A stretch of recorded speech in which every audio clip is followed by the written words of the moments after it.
واحد بعت لي بيقول لي يعني انت كل حاجه عندك ميسي، طب انت مش بتجيب لقطات كتير جدا لرونالدو؟ لان رونالدو عنده لقطات. قلت ماشي، جبت لقطه اهيت لرونالدو، تمام. رونالدو هو بيعمل حاجه كويسه جدا بصراحه،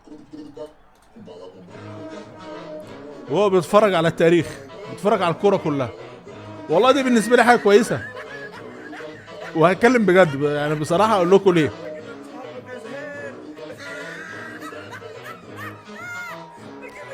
خلصنا اللقطه، انا اسالك بالله هجيب لرونالدو ايه؟ اهداف، اوه بشوط جامد، الله على الشوطه، بشوط كره حلوه.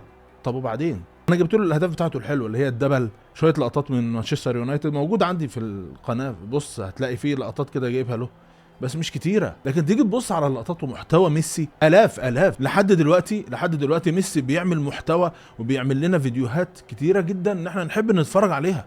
لحد دلوقتي رونالدو امبارح جايب جول، يعني مش عارف اقول لك ازاي جايبه، واحتفل. تخيل لو رونالدو جاب، لو ميسي جاب جول زي ده بامانه هيعمل ايه؟ هيحتفل، واحتفل بنفس الطريقه ديت، واحتفل ورفع التيشيرت ولا عمل الحركه بتاعته دي، هتقول عليه ايه؟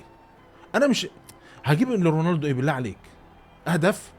طب ما كل اللعيبه بيجيبوا اهداف، ممكن اجيب لك اهداف للعيبه كلها، بس اللي انت تعمله قبل الهدف ايه؟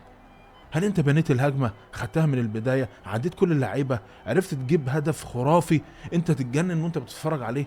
نتكلم بجد، ما نقعدش نضحك على بعض. ها انت ظالم رونالدو يا عم الحاج؟ انا ما ظلمتوش، انا جبت له خلاص كل اللقطات اللي عنده، كم 20 لقطه 30 لقطه، خلاص.